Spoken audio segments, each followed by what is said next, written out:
ശരിക്കല്ല. തവാഫ് ചെയ്യാൻ കാവയില്ലാതെ ഒക്കുകയില്ല. അല്ലെ കവറങ്ങാൻ എവിടെയെങ്കിലും ഉണ്ടെങ്കിൽ തവാഫ് ചെയ്തു നോക്കിയാനെ. മക്ബറ എങ്ങാനും ഉണ്ടായിരുന്നെങ്കിൽ ഔലിയാക്കൾ. ഔലിയാക്കളുടെ മക്ബറയിൽ പോയല്ലേ തവാഫ് ചെയ്യുന്നത്. കവറിനിങ്ങനെ ചുറ്റുക. നേർച്ചയായിട്ട് മക്കളെ കൊണ്ടുപോയി കവറിന് ചുറ്റിക്കും. ഇങ്ങനെ ചുറ്റിച്ചെടുത്ത എന്തോ വലിയ ബർക്കത്ത് കിട്ടും. സ്വന്തം പോയി ചുറ്റും. കവറിന്റെ മുകളിൽ പിള്ളേരായിട്ട് ഉരുട്ടും. കവറിങ്ങനെ തൊട്ട് തോണ്ടിയെടുക്കും. കവന്ന് കിടന്ന് മുത്തും. ഇതൊക്കെയാണ് കവറിൽ പോയി ചെയ്യുന്നത്. ഇതെല്ലാം ഒരു കലർപ്പും ഇല്ലാത്ത ഹറാം. ഒരു കലർപ്പും ഇല്ലാത്ത ഹറാം. അതുപോലെ തന്നെ കവറിന്റെ മുകളിൽ കൊണ്ട് തുണി വിരിക്കും. പട്ട അല്ലേ? പട്ടല്ലേ വിരിക്കണേ?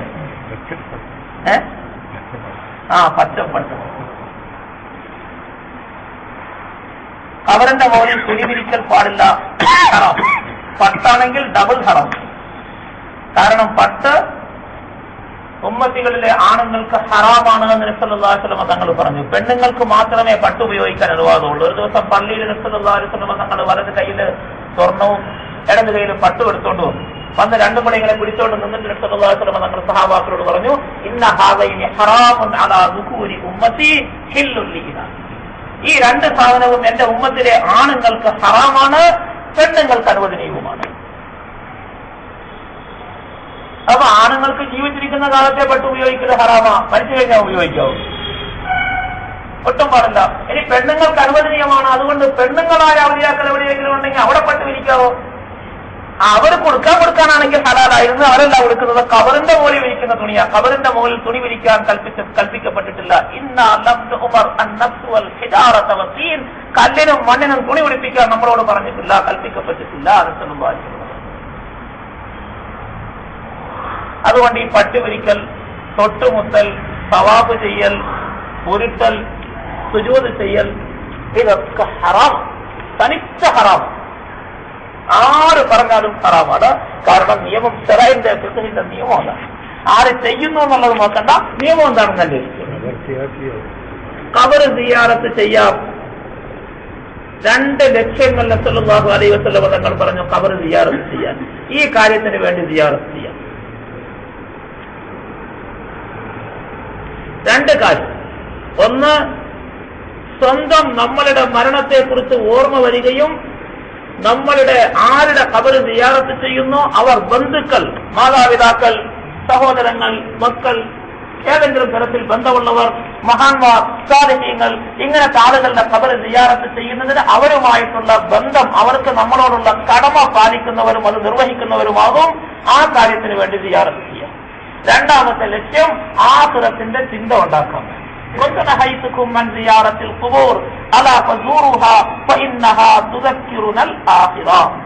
ആഖിറത്തിന്റെ ചിന്ത ഉണ്ടാകാൻ വേണ്ടിയും ഖബറിൽ അടക്കപ്പെട്ടിരിക്കുന്ന ആളുകളുമായിട്ട് നമുക്കുള്ള ബാധ്യത നിർവഹിച്ച് നമ്മളുടെ ഈ മരണത്തെക്കുറിച്ച് ഓർക്കാൻ വേണ്ടി ഖബർ സിയാറത്ത് ചെയ്യാം. ഇതിനാണ് ഖബർ സിയാറത്ത് ചെയ്യേണ്ടത്. ഇങ്ങനെ ഖബർ സിയാറത്ത് ചെയ്യുകയും വേണം. അത് നബി സല്ലല്ലാഹു അലൈഹി വസല്ലം തങ്ങൾ കാണിച്ചു തന്നിട്ടുള്ള കാര്യമാണ് ഖബർ സിയാറത്ത് ചെയ്യൽ. ഖബർ സിയാറത്ത് ചെയ്യണം, ലക്ഷ്യമിതാണ്. പക്ഷെ ഈ ലക്ഷ്യത്തിൽ ആരെങ്കിലും ഖബർ സിയാറത്ത് ചെയ്യാനുണ്ടോ? നൈനാരുള്ളി പോകുമായിരിക്കും. കാരണം കാരണവന്മാരൊക്കെ ഉള്ളതുകൊണ്ട് അവർക്ക് ദുആരക്കാൻ ബാക്കിയാവതാന്നൊക്കെ പറഞ്ഞ് അവിടെ പോകുമായിരിക്കും. വേറെ എവിടെയെങ്കിലും പോകുന്നത് അങ്ങനെയാണോ? മക്കളെ കെട്ടിക്കാൻ താമസിച്ചു പോയാൽ, രോഗം വന്നിട്ട് മാറുന്നില്ലെങ്കിൽ, പിള്ളേർക്ക് പരീക്ഷ അടുക്കുമ്പോ പരീക്ഷയിൽ ജയിക്കാൻ, റാങ്ക് കിട്ടാൻ, എവിടെയെങ്കിലും എൻട്രൻസ് എഴുതണം, എൻട്രൻസ് എഴുതുമ്പോ MBBS-നോ അല്ലെങ്കിൽ എഞ്ചിനീയറിംഗിനോ ഒക്കെ സീറ്റ് കിട്ടാൻ വേണ്ടി, ഇല്ലെങ്കിൽ പിന്നെ ചില ആൾക്കാർ പതിവുണ്ട്, കുറച്ച് കാശ് കൊടുത്തൊരു ബൈക്ക് എടുത്തു, ഉടനെ പോകും ഖബറിന്റെ അടുക്കൽ കൊണ്ടുപോയി, അവധിയാരുടെ അടുത്ത് കൊണ്ടുപോയി ഈ ബൈക്കൊന്ന് ഊതി തരണം, ഞാനിതും കൊണ്ട് പോകുക, എവിടെയും പോയി തട്ടല്ലേ. ചിലപ്പോൾ തിരിച്ചു വരുന്ന വഴിക്കറിയില്ല. ചിലപ്പോൾ പുതിയ വണ്ടി എടുത്ത് കൊണ്ടുപോയി അവിടെ കൊണ്ട് നേർച്ചയൊക്കെ നടത്തി അവിടെ നീ പട്ട് കൊണ്ടിട്ടേക്കണ ചുവപ്പും വെളുപ്പും പറ്റിയൊക്കെ തുണിക്കഷ്ണം കൊണ്ട് ആൾക്കൂട്ട് കഷ്ണവും മേടിച്ച് സ്റ്റീറിംഗിലൊക്കെ കെട്ടി നല്ല ബലമായിട്ട് അവധിയാണെന്നുള്ള ഉറപ്പിച്ചാ വിട്ടേക്കണമെന്ന് പറയിച്ചു വരും. വരുന്ന വഴിക്ക് എല്ലാവരും പോകും. അതൊന്നും ഇവരുടെ ആരുടെയും ജോലിയല്ല. അള്ളാഹുവിന്റെ അവധിയാക്കളെ അവഹേളിക്കും. അള്ളാഹുവിന്റെ അവധിയാക്കൾക്ക് അള്ളാഹു താല വലിയ മഹത്വവും സ്ഥാനവും കൊടുത്തിട്ടുണ്ട്. അള്ളാഹുവിന്റെ അവലിയാക്കളെ അള്ളാഹു താല സ്ഥാനവും മഹത്വവും കൊടുത്ത് നമ്മളുടെ മുമ്പിൽ വെളിവാക്കിയിരിക്കുന്നത് അവർ ഏത് പ്രവർത്തനങ്ങൾ ചെയ്ത് അള്ളാഹുവിന്റെ അടുക്കൽ മഹത്വമുള്ളവരായി തീർന്നോ അത് കണ്ട് എന്റെ ഈ നല്ല അടിമകളെ കണ്ട് നിങ്ങൾ പഠിക്ക്, നിങ്ങളുടെ ജീവിതവും ഇതുപോലെയാക്കി നിങ്ങൾ എന്റെ അടുക്കൽ സ്ഥാനമുള്ളവരും എന്റെ പൊരുത്തം നേടാനും നോക്ക്. അതിനുവേണ്ടി അള്ളാഹു തആല നമുക്ക് തന്നിരിക്കുന്നതാണ് അള്ളാഹുവിന്റെ ഔലിയാക്കൾ. അങ്ങനത്തെ ഇത്രയും മഹാന്മാരായ സാലിഹ്യങ്ങളായ അള്ളാഹുവിന്റെ ഔലിയാക്കളെ ചെറിയ ചെറിയ കാര്യങ്ങൾക്ക് വേണ്ടി നമ്മൾ പോയി ഉപയോഗിക്കാൻ പറഞ്ഞ മോശമാണ്. ഭാര്യ പ്രസവിച്ച് കിടക്കണം ആശുപത്രിയിൽ. പ്രസവിച്ച് പറഞ്ഞ ബാങ്ക് വിളിക്കണം കൊച്ചിന്, ആരെയും നോക്കിയിട്ട് കണ്ടില്ല. വലിയ പള്ളിയിലെ ഇമാമിനെ പോയി വിളിച്ചോണ്ട് വരുമോ? ബാങ്ക് വിളിക്കാൻ പോണ ആൾക്കാർ ഇമാമിനെയാണോ വിളിക്കണേ, അതോ പള്ളിയിൽ മുറ്റത്ത് നോക്കുന്ന ആളെയോ, അല്ലെങ്കിൽ ചോറ് കൊണ്ടുവരുന്ന ആളെയോ, ഇല്ലെങ്കിൽ അങ്ങേയറ്റം മുളൊന്നും കിട്ടിയില്ലെങ്കിൽ പള്ളിയിലെ മോചിനെ വിളിക്കുമോ, അതോ ഹക്കീമിനെ വിളിച്ചോണ്ട് പോകുമോ? ആരെ വിളിക്കുക? ബാങ്ക് വിളിക്കണ പണിയുണ്ടെങ്കിലല്ലേ. അങ്ങനെ ഒരു കാര്യം ആലോചിച്ചതുകൊണ്ട് അതിനെക്കുറിച്ച് ചിന്തിക്കേണ്ട കാര്യമുള്ള ആരെ വിളിക്കുമെന്ന്. ഇപ്പൊ ആ പരിപാടിയില്ലല്ലോ, പിന്നെ എങ്ങനെയാ അറിയണം? സ്വന്തമായിട്ട് വിളിക്കണം, അല്ലാതെ പള്ളിയിലെ ഇമാമിനെയല്ല, വലിയ പള്ളിയിലെ ഇമാമിനെയും വലിയ അടിമിനെയും അല്ല വിളിക്കുന്നത്. അപ്പൊ ഒരു കാര്യത്തിന് ഓരോന്നിനും ഓരോരോ കാര്യത്തിന് വേണ്ടി ഉപയോഗിക്കണം. അതിന് ആളുകളുണ്ട്. അള്ളാഹുവിന്റെ ഔലിയാക്കളെ അള്ളാഹു തആല നമുക്ക് നൽകിയിരിക്കുന്നത് അവരുടെ മഹത്വവും സ്ഥാനവും അള്ളാഹുവിന്റെ ഇബാദത്തിൽ കഴിഞ്ഞതിന്റെ പേരിൽ കിട്ടിയതാണെന്ന് മനസ്സിലാക്കി നമ്മളും അള്ളാഹുവിലേക്ക് തിരിയാകും. അതാണ് ഇന്ന ഔലിയാ അല്ലാഹി ലാ ഖൗഫുൻ അലൈഹിം വലാ ഹും യഹ്സനൂൻ അല്ലദീന ആമനൂ വകാനൂ യത്തഖൂൻ ലഹുമുൽ ബുശ്റാ ഫിൽ ഹയാത്തിദ് ദുനിയാ വഫിൽ ആഖിറ. അല്ലാഹു സുബ്ഹാനഹു വ തആല പറഞ്ഞു, അവർക്ക് അല്ലാഹു തആല ദുനിയാവിലും സ്ഥാനമാനങ്ങൾ, മഹത്വങ്ങൾ, കറാമത്തുകൾ നൽകിയിട്ടുണ്ട്. ആഖിറത്തിലും അല്ലാഹു തആല അവർക്ക് സ്ഥാനമാനങ്ങളും മഹത്വങ്ങളും നൽകും. ഇത് കണ്ട് നിങ്ങളും അവരെ പിൻപറ്റീൻ. അങ്ങനെ പിൻപറ്റിയാൽ നിങ്ങൾക്കും അവർക്ക് കിട്ടിയതുപോലെയുള്ള ഉയർന്ന സ്ഥാനങ്ങളിൽ എത്താൻ സാധിക്കും. ഇതിനാണ് അല്ലാഹുവിന്റെ ഔലിയാക്കളെ അല്ലാഹു തആല നമുക്ക് പരിചയപ്പെടുത്തി അവരുടെ മഹത്വവും സ്ഥാനവും പറഞ്ഞു തന്നിരിക്കുന്നത്. പക്ഷെ നമ്മൾ ഇന്ന് അവരെ പിൻപറ്റാൻ തയ്യാറില്ല. ഔലിയാക്കളുടെ കാര്യം സാധിക്കാൻ പോണാരാ? അവര് വലിയ ആയതിന്റെ പേരില സർവ്വ നമസ്കാരങ്ങൾ കൃത്യമായി നമസ്കരിച്ചു. എന്നിട്ട് ബാക്കി സമയങ്ങൾ അള്ളാഹുവിന്റെ ദിക്റിൽ കഴിച്ചുകൂട്ടി രാത്രി കാലങ്ങളിൽ അള്ളാഹുവിന്റെ മുമ്പിൽ കൈകെട്ടി നിന്ന് കരഞ്ഞ് തഹജ്ജുദ് നമസ്കരിച്ച് ദുആ ചെയ്ത് അള്ളാഹുവിന്റെ ഇബാദത്തിലായി മുഴുകിയതിന്റെ പേരിലാണ് അവർ മരണപ്പെട്ടപ്പോൾ അവർ മഹാന്മാരാണ്, നല്ലവരാണെന്ന് നമ്മളും അംഗീകരിക്കാൻ കാരണമായത്, അല്ലേ? അല്ലെങ്കിൽ അംഗീകരിക്കൂ? എന്നിട്ട് കാര്യം സാധിക്കാൻ അവരോട് പറയാൻ പോലെ ആരാ? പറന്നുപോലും നിസ്കരിക്കാത്ത, വെള്ളിയാഴ്ച പോലും പള്ളിയിൽ കയറാത്ത, വെള്ളിയാഴ്ച പോലും പള്ളിയിൽ കയറാത്തവൻ അവരുടെ പോകുന്നത് എന്റെ കാര്യം നടത്തി തരണം. അവർ ജീവിച്ചിരിക്കുന്ന കാലത്തെങ്ങാനും ആണെങ്കിൽ ആ പ്രദേശത്തടുപ്പിക്കല അപ്പോഴേ തല്ലിക്കൊന്ന് പറഞ്ഞു, ഞാൻ നിന്റെ കാര്യം നടത്തണം, നിനക്ക് നിസ്കരിക്കാൻ നേരമില്ല, അല്ലേ? പള്ളിയിൽ കയറാത്തവൻ കാര്യം നോക്കാൻ വന്നേക്കണമെന്നത് തല്ലി ഓടിക്കുവാൻ. അവര് മരിച്ച് കബറിലായി പോയത് കൊണ്ട് രക്ഷപ്പെടുന്നു പോകുന്ന ആൾക്കാർ, ഇല്ലെങ്കിൽ അവരെ തല്ലിക്കൊന്നാണ്. ഇപ്പൊ എന്തൊക്കെയാ നടത്തുന്ന ഔലിയാക്കളുടെ കബറില്? ഭയങ്കര വെടിക്കെട്ട്, വാശിയാണ്. ഓരോ സ്ഥലത്തും ഇത്ര ഒരുപാട് വെടിക്കെട്ടാണ്. ഇന്ന ഉത്സവത്തിന് നടന്നത്, ഇന്ന ഔലിയാണ് ഉത്സവത്തിന് നടന്നത്, ഉറുസിന്. അപ്പൊ നോക്കുമ്പോ അതിനേക്കാൾ വലിയ വെടിക്കെട്ടായിരിക്കണം അപ്പുറത്ത് നടത്തേണ്ടത്. ഔലിയാക്കളുടെ ചെവി എത്തിക്കാനാണ് വെടിക്കെട്ട്, അവർ കേൾക്കാത്ത ആൾക്കാരോ? അള്ളാഹു അക്ബർ. എത്ര ദൂരം ഉള്ളതും അള്ളാഹു തആല അവർക്ക് കേൾപ്പിച്ചു കൊടുക്കും. അടുത്തുള്ളതുപോലെ അള്ളാഹു തആല പറഞ്ഞു, എന്നോട് നല്ല നിലയിൽ ഇബാദത്ത് ചെയ്ത് നഫ്ലായ ഇബാദത്തുകൾ കൂടുതൽ ചെയ്ത് എന്റെ ദാസന്മാർ അടുക്കും. എന്റെ ദാസന്മാർ എന്നോട് അടുക്കുമ്പോൾ ഞാൻ അവരെ സ്നേഹിക്കും.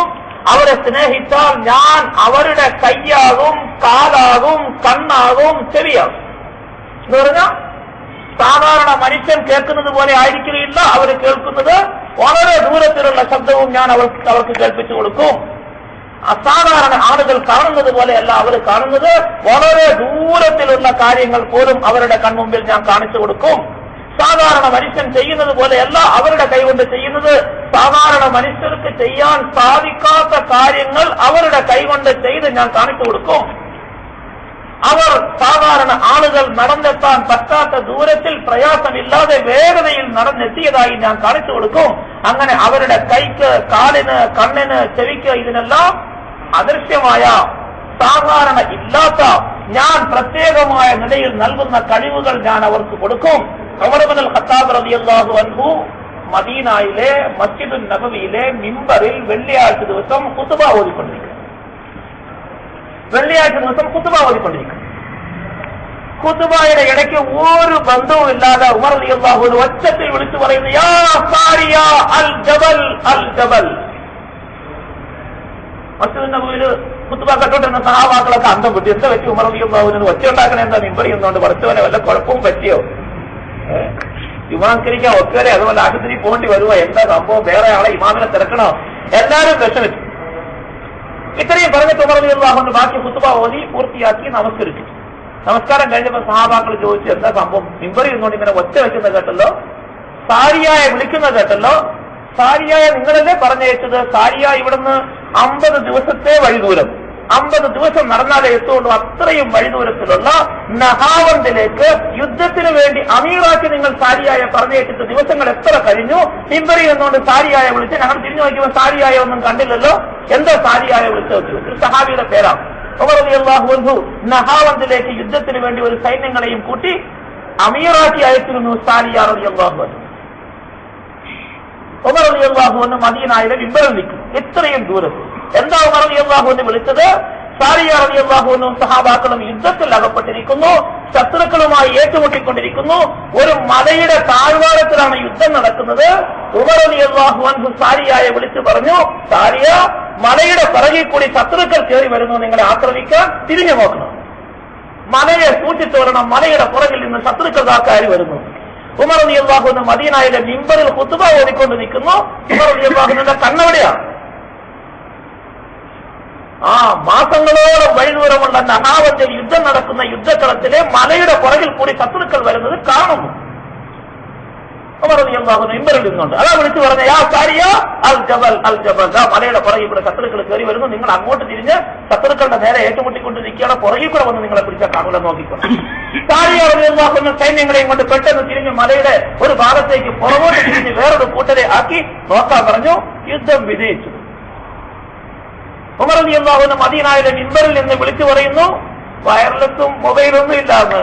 ഉമർ റളിയല്ലാഹു അൻഹു മിമ്പറിൽ നിന്ന് മൊബൈലല്ല വിളിച്ചത്, ഇന്റർനെറ്റും ഇല്ല, സാറ്റലൈറ്റും ഇല്ല, ഒന്നും ഇല്ലായിരുന്നു, ഒരു സംവിധാനവും ഇല്ല. വിളിച്ചു പറഞ്ഞു, കേട്ടു. അതാ അല്ലാഹു തആല പറഞ്ഞത്, എന്റെ ദാസന്മാർ ഫർളായ അമലുകൾ നിർവഹിച്ച് മാത്രമേ എന്നോട് അടുക്കുകയുള്ളൂ, സുന്നത്തായ അമലുകൾ നിർവഹിച്ച് കൂടുതലായിട്ട് അടുക്കും. ولا يزال العبد يتقرب الي بالنوافل حتى احبه فاذا احببته كنت سمعه الذي يسمع به وبصره الذي يبصر به ويده التي يبطش بها ورجله التي يمشي بها ولئن استعاذني لاعيذنه ولئن سالني لاعطينه. അല്ലാഹു തആല ഖുദ്സിയായ ഹദീസിൽ പറഞ്ഞതായിട്ട് നബി സല്ലല്ലാഹു അലൈഹി വസല്ലം പറഞ്ഞു, എന്റെ ദാസനെ ഞാൻ സ്നേഹിച്ചാൽ ഞാൻ അവന്റെ കണ്ണാകും, കയ്യാകും, കാലാകും, ചെവിയാകും, എന്ത് ചോദിച്ചാലും ഞാൻ അവന് കൊടുക്കും, എന്തിൽ നിന്ന് അഭയം തേടിയാലും ഞാൻ അവനക്ക് അഭയം നൽകും. അല്ലാഹു തആല ഇങ്ങനെ അല്ലാഹു തആലയുമായിട്ട് ഇബാദത്തിൽ കൂടി അടുത്ത് അല്ലാഹുവിന്റെ സ്നേഹം കരസ്ഥമാക്കിയവരാണ് അല്ലാഹുവിന്റെ ഔലിയാ. മഹാന്മാരായ സാലിഹീങ്ങൾ, അവർക്ക് വലിയ സ്ഥാനം അല്ലാഹു തആല കൊടുത്തിട്ടുണ്ട്. നമ്മളത് മനസ്സിലാക്കി അവരെ പിൻപറ്റി ജീവിച്ച് നമ്മളും ആ വഴിയിൽ എത്താൻ നോക്കണം.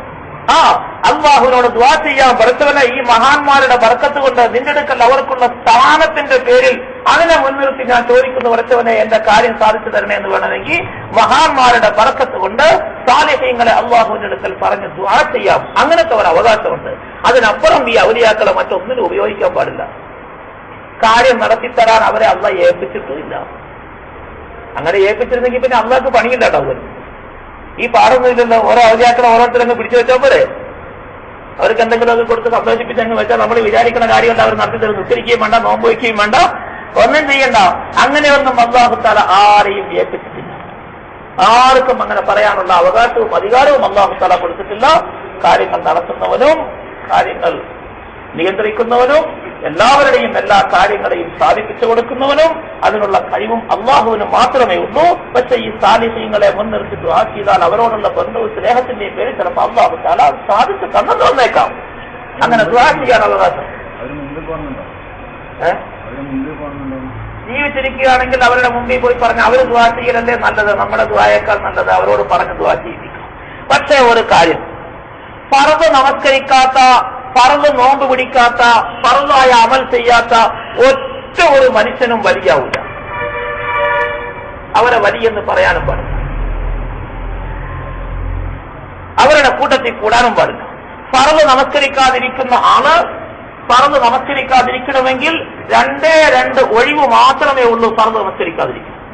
ഒന്നുകിൽ പ്രായപൂർത്തിയാകാത്ത കുട്ടിയായിരിക്കണം, അതല്ലെങ്കിൽ ഭ്രാന്തനായിരിക്കണം. തലയ്ക്ക് തിരിവില്ല ഭ്രാന്തനാണ് നമസ്കാരം നിർബന്ധമില്ല. പ്രായപൂർത്തിയാകാത്ത കുട്ടിയാണ് നമസ്കാരം നിർബന്ധമില്ല. ഇത് രണ്ടുമല്ലാതെ വേറെ നമസ്കാരം ഉപേക്ഷിക്കാൻ ആർക്കും അനുവാദമില്ല. ഏതെങ്കിലും ഒരാളെ നമസ്കരിക്കാതെ ഫർദ് നമസ്കരിക്കുന്നില്ല ഉറപ്പാണ്. ഫർദ് നമസ്കരിക്കാത്ത ഒരു മനുഷ്യരെ കണ്ടാൽ ഏത് കോലം കെട്ടിയാലും അവൻ വേഷം കെട്ടിയാണ് ഭ്രാന്തനാണെന്ന് കണക്കാക്കിയത്. ഭ്രാന്തന്റെ കൂടെ എന്തായാലും ആരും പോകില്ലല്ലോ. ഭ്രാന്തന്റെ കൂടെ പോകരുത്. ഇല്ല, അവർക്ക് വേറെ എന്തെങ്കിലും സ്ഥാനം കൽപ്പിച്ച് അവരുടെ കൂട്ടത്തിൽ പോയവരും നശിച്ചു, കൂടെ നടക്കുന്നവരും നശിച്ചു. രണ്ടു കൂട്ടരും നശിച്ചവർ. ഒരു പ്രയോജനവുമില്ല. ഫർദ് നമസ്കരിക്കാത്തവരുടെ ഫർദായ ഇബാദത്തുകൾ ചെയ്യാത്തവരെ ആരും വലിയാണെന്ന് വിചാരിക്കരുത്. അള്ളാഹു പറഞ്ഞു, അള്ളാഹ് വലിയ ആകണമെങ്കിൽ പ്രധാനപ്പെട്ട നിബന്ധനയാണ് വെറും ഫർദ് നമസ്കാരം മാത്രം പോരാ, നഫ്ലായ ഇബാദത്തുകൾ കൂടുതൽ ചെയ്യണം. എല്ലാ വിഷയങ്ങളിലും അള്ളാഹുവിന്റെ കൽപ്പനയെ തഖ്വയെ മുറുകെ പിടിച്ച് ശരിയായ നിലയിൽ സൂക്ഷ്മതയോടുകൂടി ജീവിക്കണം. ഒരു സംശയമുള്ള ആഹാരം പോലും അവർ കഴിക്കരുത്. ഇൻ ഔലിയാഉഹു ഇല്ലൽ മുത്തഖൂൻ, ഇൻ ഔലിയാഉഹു ഇല്ലൽ മുത്തഖൂൻ. അല്ലാഹു തആല പറഞ്ഞു, അല്ലാഹുവിന്റെ ഔലിയാക്കൾ എന്ന് പറയുന്നവർ തഖ്വ ഉള്ളവരാണ്. തഖ്വ ഉള്ളവർ. മുഹദ്ദിസ് ശൈഖ് റഹ്മത്തുള്ളാഹി തആല അലൈഹി അല്ലാഹുവിന്റെ ഔലിയാക്കളിൽ വലിയ പ്രമുഖനായ മഹാനാണ്. അദ്ദേഹത്തിന്റെ ചരിത്ര സംഭവം നമ്മൾ കേട്ടിട്ടുണ്ട്. എവിടെന്നാ അദ്ദേഹത്തിന്റെ ജനനം തന്നെ ഉണ്ടായത്? ജനനമുണ്ടായത് എവിടുന്നാണ്? മുഹദ്ദിസ് ശൈഖ് റഹ്മത്തുള്ളാഹിയുടെ പിതാവ് ഒരു ദിവസം ഇങ്ങനെ നടക്കുന്നു, ഒരു ആട്ടിന്റെ സൈഡിൽ കൂടി നടക്കുന്നു. നടന്നു പോയപ്പോ മലവെള്ളം, വലിയ വെള്ളം, ആ വെള്ളത്തിൽ ഒരു ആപ്പിൾ ഒലിച്ചു വന്നു. വിശപ്പിന്റെ കാഠിന്യത കൊണ്ട് അദ്ദേഹം ആ വെള്ളത്തിൽ ഒലിച്ചു വന്ന ആപ്പിൾ എടുത്ത് ഭക്ഷിച്ച് കഴിഞ്ഞപ്പോഴാണ് തോന്നിയത്, പടച്ചവനെ, ആരുടെയെങ്കിലും തോട്ടത്തിൽ നിന്ന് വീണതായിരിക്കുമല്ലോ, ഉടമസ്ഥന്റെ അനുവാദമില്ലാത്ത സാധനമാണല്ലോ ഞാൻ എടുത്തത്, വെള്ളത്തിൽ ഒലിച്ചു വന്നതാണ്. ഉടമസ്ഥന്റെ അനുവാദം നോക്കേണ്ട കാര്യമില്ല അതിന്. കാരണം അത് എവിടെ നിന്ന് വന്നു, ആരുടേതാണ് അറിഞ്ഞുകൂടാ. ഉടമസ്ഥൻ തേടി വരില്ല. ഇതെല്ലാത്തിനും ഉപരി അതൊരു ആപ്പിളാണ്. പഴം പെട്ടെന്ന് നശിച്ചു പോകുന്ന സാധനങ്ങൾ എവിടെ കണ്ടാലും എടുക്കാം ആർക്ക് വേണമെങ്കിലും. ആള് തേടി വരികയില്ല എന്ന് തോന്നിയ കടയിൽ വാഴപ്പഴം നിൽക്കണം, നല്ല പഴുത്ത പഴമാ. കടയിൽ ആളെ കണ്ടിട്ടാ പോയ പറഞ്ഞാ ഇത് പഴമാണെന്ന് പറഞ്ഞാൽ കഴിച്ചിട്ട് പോയേക്കരുത്. ആരെങ്കിലും എവിടെയെങ്കിലും ആപ്പിള പഴവ് മേടിച്ചൊന്ന് പള്ളിയിൽ വെച്ച് നിസ്കരിക്കാൻ കയറി വന്നു. അയാൾ നിസ്കരിക്കാൻ കൈകെട്ടിപ്പോ ആദ്യം ഇറങ്ങി പോകുന്ന പഴമല്ലേ, കൊണ്ടുവന്ന് മുറിച്ച് കൊണ്ടുപോയിരുന്നു. ആള് തേടി വരികയില്ലാതെ വഴിയിൽ എവിടെയെങ്കിലും വീണ് കിടക്കുന്ന ഫലങ്ങൾ തേടി വരികയില്ല എന്നുണ്ടെങ്കിൽ, പെട്ടെന്ന് നശിച്ചു പോകുന്ന സാധനമാണെങ്കിൽ അതിനെ നശിപ്പിച്ച് കളയാതിരിക്കാൻ വേണ്ടി എടുക്കാം. സ്വന്തം ഉപയോഗിക്കണമെങ്കിൽ വേറെ ആരെയും കിട്ടിയില്ലെങ്കിൽ ഉപയോഗിക്കാം, ഇല്ലെങ്കിൽ വല്ല സാധിച്ചും കൊടുത്തേക്കണം, നശിച്ചു പോകാതിരിക്കാൻ വേണ്ടി. അപ്പൊ ആ നിലയിൽ വെള്ളത്തിൽ ഒഴുകി വന്ന ഈ ആപ്പിള് കുഴപ്പമില്ലാത്തതാണ് എടുക്കാം. എന്നാലും എടുത്ത് തിന്നു കഴിഞ്ഞപ്പോ അദ്ദേഹത്തിന് പേടിയാണ്. പഠിച്ചവൻ ഇതിന്റെ ഉടമസ്ഥനെ കണ്ടുപിടിക്കാതെ എങ്ങനെ, രക്ഷയില്ലല്ലോ, പോയി പൊരുത്തം ചോദിക്കണം. അവസാനം ഇദ്ദേഹം അദ്ദേഹത്തിന്റെ എല്ലാ ജോലിയും മാറ്റിവെച്ചിട്ട് നടന്നു തിരിച്ച് ഈ ആറ്റിന്റെ കരയിൽ കൂടെ തന്നെ നടന്നു. എവിടെ നിന്നാണ് ഇത് വരാൻ സാധ്യതയുള്ളതെന്ന് നോക്കാം. വളരെ ദൂരം നടന്നു കഴിഞ്ഞപ്പോ ഒരു ആപ്പിൾ തോട്ടം കണ്ടു.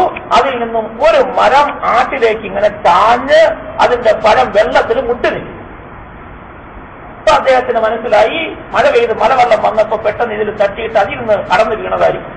പിന്നെ ആ തോട്ടക്കാരനെ അന്വേഷിച്ച് തോട്ടത്തിന്റെ ഉടമസ്ഥനെ പോയി കണ്ടുപിടിച്ചിട്ട് അദ്ദേഹത്തോട് പറഞ്ഞു, ഞാന് ഒരബദ്ധം പറ്റി, നിങ്ങളുടെ തോട്ടത്തിൽ നിന്നും വന്ന ഒരു ആപ്പിള് നിങ്ങളുടെ തോട്ടത്തിൽ നിന്നാണെന്ന് എനിക്ക് മനസ്സിലാകുന്നു. അപ്പൊ ആ ആപ്പിള് ഞാനെടുത്ത് തിന്നു ചോദിക്കാതെ തിന്നുപോയി, അനുവാദമില്ല. അതുകൊണ്ട് മാപ്പാക്കണം, പൊരുത്തപ്പെടണം, ഞാൻ പൊരുത്തം ചോദിക്കാൻ വന്നതാണ്. എന്ത്